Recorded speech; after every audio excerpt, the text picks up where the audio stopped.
Science and technology. മയക്കുമരുന്ന് കണ്ടെത്തലുകൾ വേഗത്തിൽ ട്രാക്ക് ചെയ്യുന്നതിനായി സാങ്കേതിക മന്ത്രാലയം വികസിപ്പിച്ച സോഫ്റ്റ്വെയർ ഏതാണ്? പാത്സീൻ.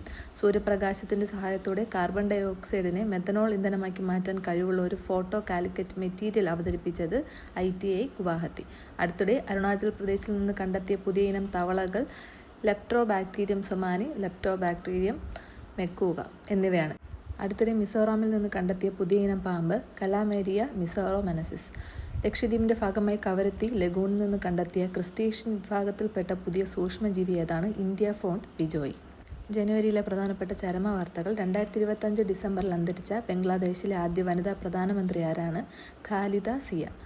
ജനുവരിയിൽ അന്തരിച്ച മുൻ കേരള മന്ത്രിയും മുസ്ലിം ലീഗിന്റെ നേതാവും ആരാണ്? VK ഇബ്രാഹിം കുഞ്ഞ്. അടുത്തിടെ അന്തരിച്ച പ്രമുഖ പരിസ്ഥിതി ശാസ്ത്രജ്ഞനാരാണ്? മാധവ് ഗാഡ്ഗിൽ.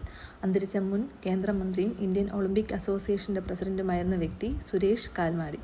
കെനിയയിലെ അംബോസെല്ലി നാഷണൽ പാർക്കിൽ ചരിഞ്ഞ സൂപ്പർ ടസ്കർ വിഭാഗത്തിൽപ്പെട്ട അവസാനത്തെ കൊമ്പൻ ഏതാണ്? ക്രെയ്ഗ്.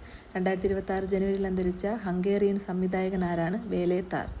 അന്തരിച്ച മുൻ ഇന്ത്യൻ ഹോക്കി താരം ദേവീന്ദ്ര സിംഗ് ഗോർച്ചയുടെ പ്രത്യേകത എന്താണ്? 1980 മോസ്കോ ഒളിമ്പിക്സിൽ സ്വർണ്ണ മെഡൽ നേടിയ ഇന്ത്യൻ ഹോക്കി ടീമിൽ അംഗമായിരുന്നു അദ്ദേഹം. കുറിഞ്ഞുമലകളുടെ സംരക്ഷണത്തിനായി പ്രവർത്തിക്കുകയും ജനുവരിയിൽ അന്തരിക്കുകയും ചെയ്ത പരിസ്ഥിതി പ്രവർത്തകൻ G. രാജ്കുമാർ. അടുത്തിടെ അന്തരിച്ച കേരള ഹൈക്കോടതി റിട്ടയർഡ് ജസ്റ്റിസ് ആരാണ്? A. ലക്ഷ്മിക്കുട്ടി. അന്തരിച്ച കീർത്തി നിന്ദ മേഘാനി ഏത് രാജ്യത്തെ പരിസ്ഥിതി പ്രവർത്തകയാണ്? സിംഗപ്പൂർ. 2026 ജനുവരിയിൽ അന്തരിച്ച മുൻ ഇന്ത്യൻ ഫുട്ബോൾ താരമാരാണ്? ഇല്യാസ് പാഷ.